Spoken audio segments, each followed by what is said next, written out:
Whoa, Merry Chrysler. Just kidding. Hey, Merry Christmas, everybody, and happy holidays. Welcome to this week's edition of Hack Your Finances. Today, I'm so pumped for this week's video because we're diving into a financial hack that I think is one of the best or even worst kept secrets when it comes to your finances and unlocking the power of your finances. And it's this counterintuitive thought, the gift of giving and the power of generosity. We're going to dive into 3 things that are unlocked in the midst of your giving that I think will be powerful during this Christmas season. Let's go.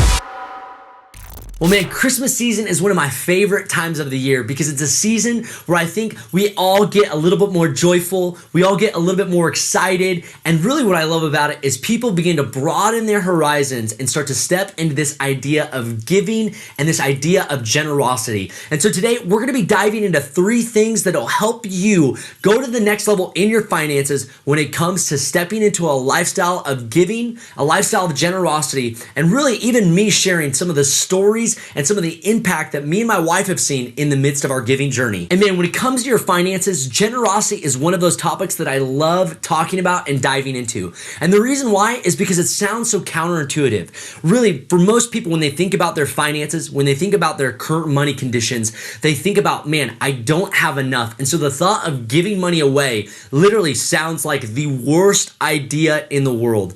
But really what I've found is that when you can start to embrace a lifestyle of giving, when you can start embracing this idea of generosity, it actually begins to shift and change your perspective when it comes to your money and when it comes to your finances. And so today we're going to be diving into 3 things that I think you're going to discover and unlock in the midst of your giving and in the midst of your generosity. And the number one thing that I've found is a renewed perspective when it comes to finances. And every time we step out into a place of giving and in generosity, we get a new perspective when it comes to our finances. We don't just think about what we can get and what we can get and what we can get, but we start thinking about the power and what we can give behind our dollars. And so when you start giving generously, you start getting this new perspective that it's not just about what you can make for yourself, but it starts giving you a new perspective of the power and the difference that you can make in the midst of your generosity. I've found that as you start to get your finances under control and you start to lead your finances in the way that you want, it can be easy just to start to settle into a life that feels easy, that feels nice, that's good. And I don't think there's anything wrong with that.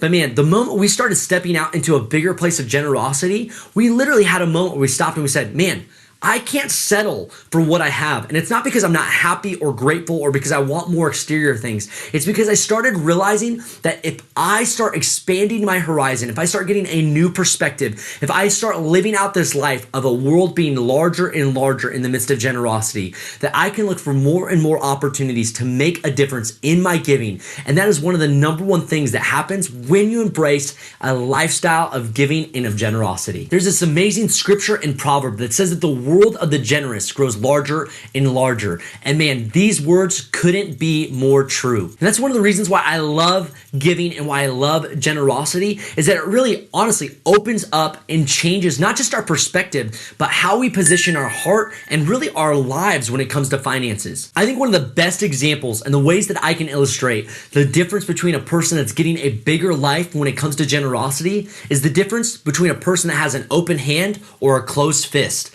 Because I found that so often when people look at their finances, that's really how they view it. They either see the $20 that goes in their hand, they say, I gotta hold on to it. I've gotta close my fist. I've gotta make sure that whatever I have, I hold on to. And I found that with a closed fist, it's actually hard to receive anything else.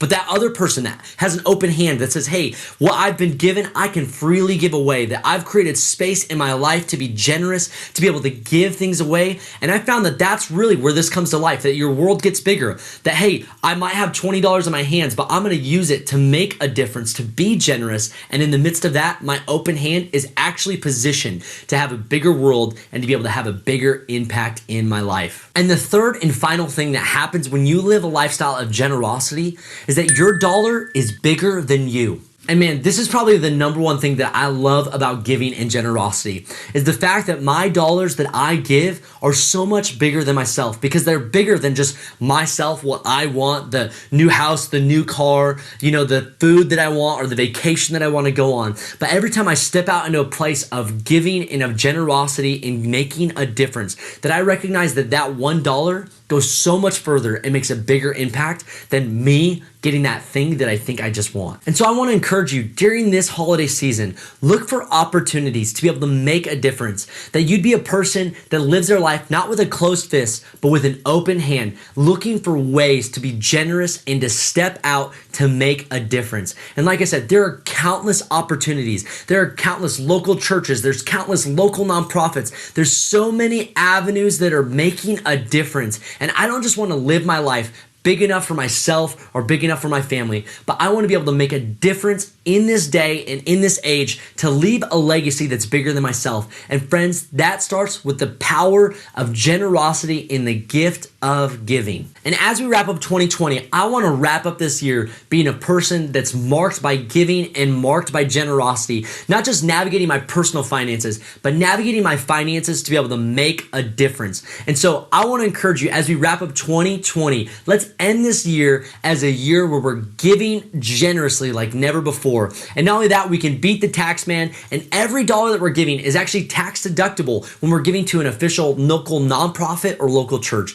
And so every dollar I give is actually only costing me 75 cents because I don't have to deal with the taxes. So start today, start setting those goals and start being that person that says, I'm gonna give with purpose and on purpose as I look towards 2021. Well, hey, I hope you enjoyed today's video. Merry Christmas. I hope everybody has an amazing holiday season. And as always, if you haven't hit the subscribe button, make sure you hit subscribe, hit the like button, and help us spread the word as we hack your finances. Thanks for tuning in. We'll see you next time.